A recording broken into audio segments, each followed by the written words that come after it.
Hi guys! So, tara, papakita ko po sa inyo kung paano kami magluto ng ginisang tulya.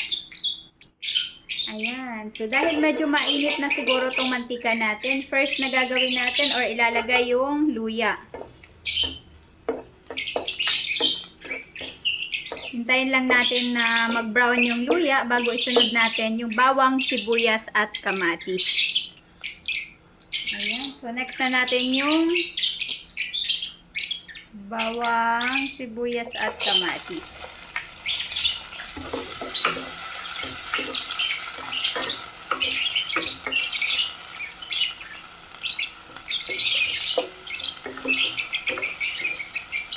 Ayan. So, hintayin lang natin na magisa. At next, lalagyan na natin ng bagoong sauce. Ayan. So, nagisa na yung ating luya, bawang, sibuyas at kamatis. Ngayon, ilagay na natin yung bagoong sauce. Ayan. So, konti lang.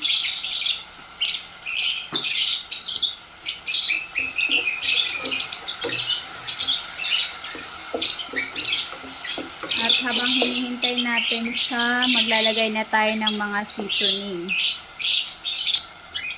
So, konting magic sarap at paminta.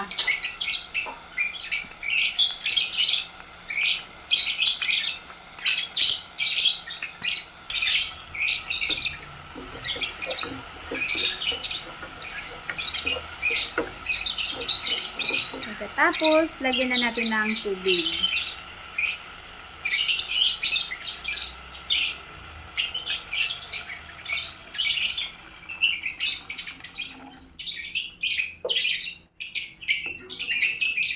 So, konti lang yung sabaw na ilalagay natin.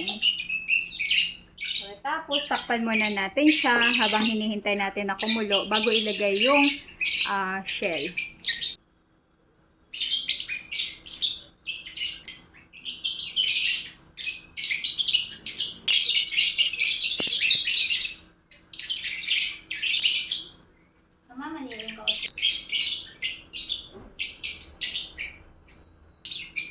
Ayan, so dahil kumukulo na yung ating sabaw,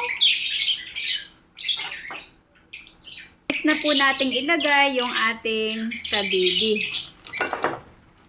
or halaan.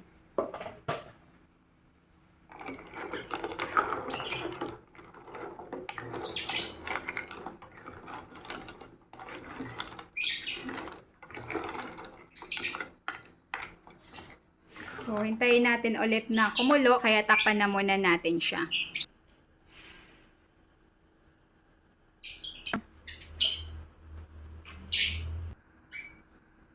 Ayan, so kumukulo na guys.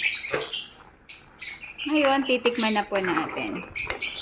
Ayun, so yung iba bumuka na, pero yung iba hindi pa. Sarap! Natikman nga natin. Perfect. Ngayon, syempre, dahil luto na, lagay na natin yung dahon ng sili.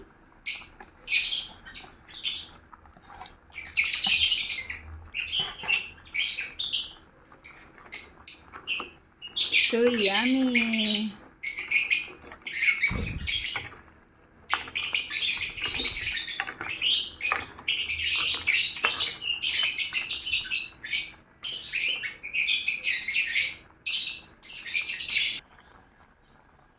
Ayan.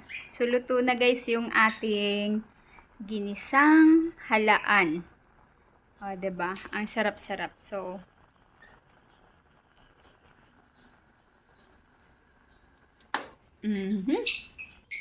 ayan. O, diba guys? Napakadali lang. At ang sarap-sarap ng lasa. Manamis-tamis na medyo maalat. Kasi nilagyan natin ng bagoong sauce. So,